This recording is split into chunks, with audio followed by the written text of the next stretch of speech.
This is my battery completely removed from the case. I have two batteries that suffered the same symptom while using a very small vibrating sander. The issue appeared to be that the batteries had dropped below the voltage required to energize the charger. So having seen this problem before, I took the battery apart, and when I went to do the test of the cells and I removed the little protective coating rubber gasket that's on the side here, what did I find but the positive, the B plus connection, had physically severed, had broken from the vibration of the sander.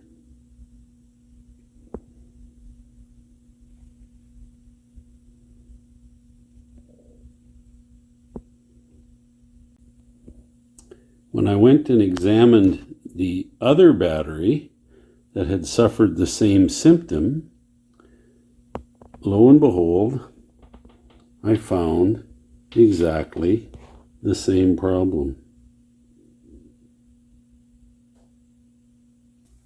To carry out a repair on this battery, it is required to actually make a proper solder connection to where the connection has been severed. And in order to do this, that stainless steel connection piece here has got to be thoroughly cleaned and scratched in order for the surface to adhere. You also are going to need a soldering iron, flux, and tinning. You can see here the scratch marks that are in the surface here. I've just used a scraper in order to create that. I'm now going to paste it with flux and then get ready to solder. Here we have just a simple container of flux. I'm just going to use a small paintbrush. And then I'm going to apply the flux liberally to both the connections underneath and on top. In order to make a good connection, you need to get that connecting piece that's broken, need to get that nice and flat and mounted tight to the surface as we can before I use the solder and flux. So I'm just going to slip a pair of tweezers in here, and then using my screwdriver, I'm just going to bend that down just to create some natural forceful pressure.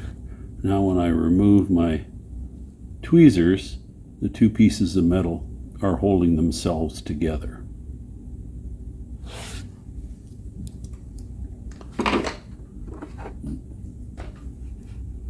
The final step now is the actual soldering. So after tinning the end of my soldering iron, I'm going to apply the heat and then start to feed in the solder. And I want a good large connection. So as you see, as that dries, the connection has covered the full surface. Before I go through all the time and trouble of putting this all back together, I am just going to slip the cover back over gently, and I'm going to slip this into the charger. It would help if I put it in the right way, and we'll see if we've been successful. There's the red light flashing, it's testing. And look at that, oh and behold, we're charging our battery. I think I can put this one back together.